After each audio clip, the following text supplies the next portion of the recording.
নাম কই? হ্যাঁ।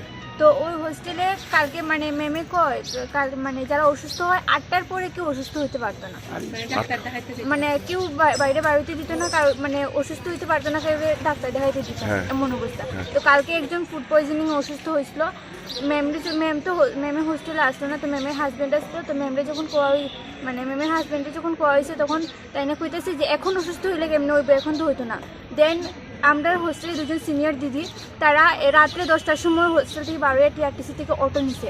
তারা এমনও কিন্তু কোনো ফেসিলিটি দিচ্ছে না যে তারা কোনো অটো ধরে দিয়ে বা কিছু, এমন কোনো ফেসিলিটি দিচ্ছে না।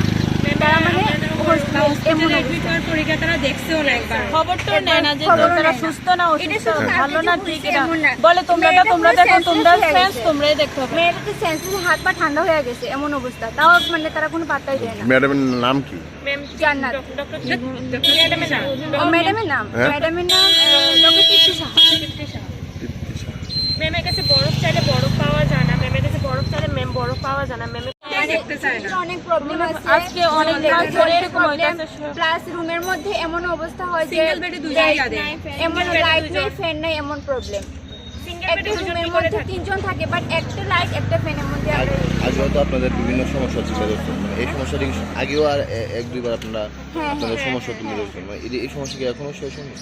না এখনো শেষ হয়নি। ম্যামকে বারবার কমপ্লেন করা হয় যে ম্যামকে কালকে রাত্রেবেলা আমার ম্যামের অনুপস্থিতিতে ম্যামের হাজবেন্ডকে ম্যামকে কল করেছেন, তো ম্যাম আমাদের ড্রিঙ্ক করে দিছে না। ম্যামেও আরো আমাদের নামে আরো বদনাম করে যে আমরা নাকি ড্রিঙ্ক করে আসি। মেয়েরা কি কোনোদিন ড্রিঙ্ক করে হোস্টেলে ঢুকতে পারে? এমন হলে আপনারা চেক করে জলও নাই, স্নান করতে আর বাথরুমে যায়, স্নান করতে হয়।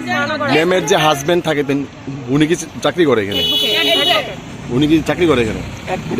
না না, অ্যাডভোকেট কি এটা কি হোস্টেলে দেন কোনো চার্জে আছে? না হোস্টেলে কোনো চার্জ নেই। ম্যামের অনুপস্থিতিতে তাই নিয়ে দায়িত্ব নেওয়া দরকার। ম্যামে না থাকলে তো আমরা কোনো সমস্যা হলে তাই নিয়ে একটু দেখতে হবে। আর রাত্রে 10টার সময় 2টা মেয়ে কিভাবে একলা গিয়ে রিক্সা ডাক দিয়ে আনে? মূল সমস্যা কি তাই?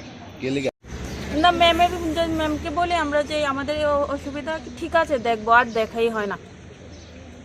আজকে এখানে মাননীয় মন্ত্রীর কাছে আসার মানে উনি যদি আমাদের ম্যামকে কিছু রিপোর্ট বা কিছু একটা করে এই জন্য। কতজন রয়েছেন আপনারা এখানে?